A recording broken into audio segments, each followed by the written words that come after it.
वो भी सब स्टैंडर्ड पाई गई गुणवत्ता उसकी ठीक नहीं थी। तो जो सप्लायर थे उनके विरुद्ध प्राथमिकी दर्ज की गई है और उनको ब्लैकलिस्ट करने के लिए कार्रवाई की जा रही है विभाग के तरफ से।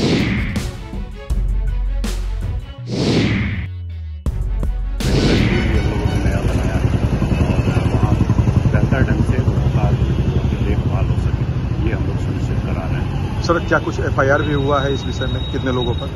नमस्कार, आप देख रहे हैं न्यूज़ फॉर नेशन और मैं स्वाति पांडे आपके साथ। बिहार में खिचड़ी कांड पर अब नया अपडेट निकलकर सामने आया। दरअसल बिहार के होम शेल्टर, आश्रय होम शेल्टर में 3 लड़कियां अस्वस्थ हो जाती हैं जिनकी मौत हो जाती है और कहा यह जाता है कि फूड पॉइजनिंग की वजह से उनकी मौत हो गई, जिस पर अब पटना डीएम डॉक्टर चंद्रशेखर सिंह ने बड़ा बयान दे दिया है। दरअसल बीते दिनों ही उन्होंने बयान दिया था और कहा था कि आश्रय होम शेल्टर में जिसकी भी गलतियों की वजह से लड़कियों की मौत हुई है उन पर तो हम कार्रवाई करेंगे ही। तो अब उन तमाम लोगों पर कार्रवाई हुई है। सबसे पहले आपको बताएं तो फूड कहां से डिलीवर हुआ था, मसाले कहां से आए थे, उन तमाम चीज़ों की जांच हो रही है और अब पटना पुलिस प्रशासन ने, पटना डीएम ने इन तमाम चीज़ों की जानकारी दी है। तो पटना जिलाधिकारी चंद्रशेखर सिंह का बड़ा बयान सामने आया। पटना में आश्रय गृह में 3 बच्चियों की मौत के मामले पर जिला प्रशासन के जांच रिपोर्ट की जानकारी दी है।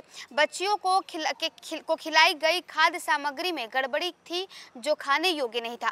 बच्चियों को खिलाए जाने वाले मसाले सही नहीं थे, जांच में ये भी पाए गए हैं। आश्रय गृह में मसाले सप्लाई पर प्राथमिकी दर्ज की गई है। वहीं बताएं तो ब्लैक लिस्ट भी किया गया है, जहां पर विभाग की तरफ से साफ सफाई और देखभाल की भी अधीक्षता जो है उस पर भी कार्रवाई होगी, ऐसा कहा गया है।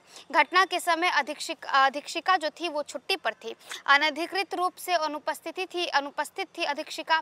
उन्हें भी तत्काल प्रभाव से निलंबित कर दिया गया है।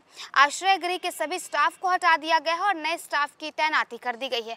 तो देखिए वहाँ पर यानी आश्रय होम शेल्टर में कहाँ से मसाले आए थे, मसाला जो सप्लायर था उस पर कार्रवाई की गई है। इतना ही नहीं, जो वहाँ की तमाम जो लोग वहाँ पे देख रेख करने वाले थे वो उस दिन यानी जिस दिन ये पूरा इतना बड़ा जो कांड होता है, फूड पॉइजनिंग के वजह से 3 लड़कियों की मौत हो जाती है, उस दिन जो लोग अपने ड्यूटी से नदारत थे उन तमाम लोगों पर अब कार्रवाई हो रही है। तो देखिए बिहार के खासकर राजधानी पटना के एक होम शेल्टर में ये बड़ा बवाल हो जाता है, जिसमें फूड पॉइजनिंग के वजह से, वो भी खासकर खिचड़ी खाने के वजह से 3 लड़कियां बीमार हो जाती है और उनकी मौत हो जाती है। जिसके बाद अब डॉक्टर चंद्रशेखर सिंह जो कि पटना के जिलाधिकारी हैं, उन्होंने तमाम जानकारियां सौंपी है। क्या कुछ कह रहे हैं डॉक्टर चंद्रशेखर सिंह, सुनवाते हैं आपको। जांच कराई गई थी और उसमें पाया गया कि एक तो जो खाद्य सामग्री थी उसमें थोड़ी गड़बड़ी थी। जैसे जो हल्दी थी वो खाने के योग्य नहीं थी। जांच रिपोर्ट आई है, सैंपल लेकर के जांच के लिए भेजा गया था। और धनिया जो थी वो भी सब स्टैंडर्ड पाई गई गुणवत्ता उसकी ठीक नहीं थी। तो जो सप्लायर थे उनके विरुद्ध प्राथमिकी दर्ज की गई है और उनको ब्लैकलिस्ट करने के लिए कार्रवाई की जा रही है विभाग के तरफ से। बाकी साफ सफाई की कमी पाई गई और देखभाल की कमी पाई गई, उसमें अधीक्षिका की लापरवाही पाई गई। वो थी भी नहीं, 7 तारीख को से 7 और 8 2 दिन में डेथ हुई थी 2 महिलाओं की, और दोनों दिन वो अनुपस्थित थी वहाँ से अनधिकृत रूप से।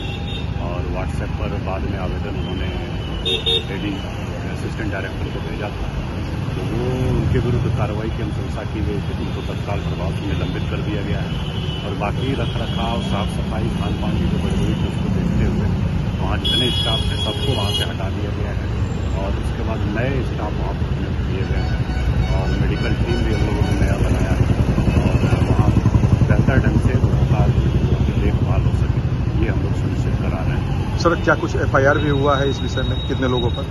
नहीं, एफआईआर तो हुआ है। जो फूड अल्टरेशन में जो खाद्य पदार्थ था उसके साथ जो छेड़छाड़ की गई थी उसको उसके लिए प्राथमिकी दर्ज कराई गई है और चूंकि डेथ हुई है तो अननेचुरल डेथ का भी एफआईआर दर्ज कराई गई है।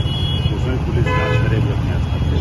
बाकी प्रशासनिक दृष्टिकोण से जो जांच समिति गठित थी उसने जांच करके जो रिपोर्ट दिया है उसके आधार पर सख्त कार्रवाई की गई। सर, बच्चियों की स्थिति अभी कितनी ठीक है, क्या है? अभी तो ठीक है और सिर्फ एक महिला है जो कि अभी उनकी स्थिति थोड़ी क्रिटिकल है, आईसीयू में है।